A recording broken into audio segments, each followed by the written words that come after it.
দ্রব্যমূল্যের দাম কমেছে। কিভাবে কমেছে? দ্রব্যমূল্যের দাম দেখা যাচ্ছে যে সবজিতে কমেছে।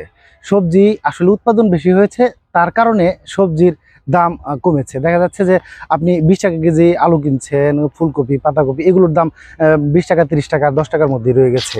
তো এটি হওয়ার কারণ কি? এটি হওয়ার কারণ বাম্পার ফলন হয়েছে, পর্যাপ্ত পরিমাণে চাষাবাদ হয়েছে। এতে কিন্তু কৃষকের মাথায় হাত। কৃষকের মাথায় কিভাবে হাত? সে তো আসলে কম দামে কীটনাশক পাচ্ছে না। মানে কীটনাশকের দাম কমেনি, সে হচ্ছে বিদ্যুতের দাম কমেনি, তেলের দাম কমেনি, ডিজেলের দাম কমেনি। তো তার উৎপাদন খরচ কিন্তু বেশি, কিন্তু তাকে বেচতে হচ্ছে কম দামে। এতে কি হচ্ছে? কৃষক ক্ষতিগ্রস্ত হচ্ছে। পরবর্তীতে কৃষক আর ওই ফসল বা ওই সবজিটা সে আবাদ করবে না বা চাষাবাদ করবে না।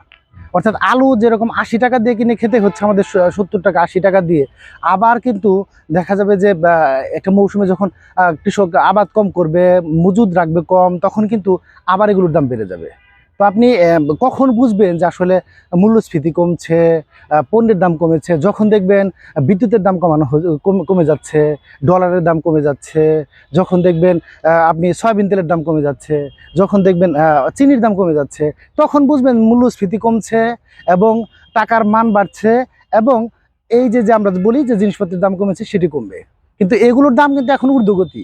এখন আমরা সম্প্রতি দেখছি যে ইয়ের দাম অর্থাৎ সয়াবিনের দাম আপনার 850 থেকে 900 টাকা করছে। অর্থাৎ বোতলের গায়ে 900 টাকা লেখা থাকছে। তার মানে এগুলোর দাম বাড়ছে, ডলারের দামও বাড়ছে। তার মানে বাজারে মূল্যস্ফীতি বাড়ছে। কৃষকের মাথায় হাত পড়লেও বা কৃষক সামনে হয়তো বা অনেক অনেক সবজি আবাদ করবে না, আপনি এখন হয়তো বা একটু কম দামে খাচ্ছেন, কিন্তু কিছুদিন পরে আপনাকে খুব উচ্চ মূল্যে খেতে হবে। তার মানে মূল্যস্ফীতি কমছে না, দ্রব্যের দাম আসলে কমেনি। যে সমস্ত দ্রব্যগুলো আমাদের আমদানি নির্ভর, যে সমস্ত দ্রব্যগুলো আমাদের নিত্য প্রয়োজনীয়, যেমন চাল, ডাল, চিনি, তো এগুলোর দাম কমতে হবে।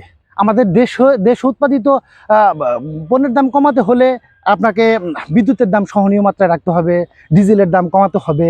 এই সমস্ত দাম যখন কমবে, স্বর্ণের দাম যখন কমতে থাকবে, ডলারের দাম যখন কমতে থাকবে, তখন বুঝবেন যে পণ্যের দাম কমছে, বাজারে দ্রব্যমূল্যের দাম কমছে, মূল্যস্ফীতি কমছে। ধন্যবাদ।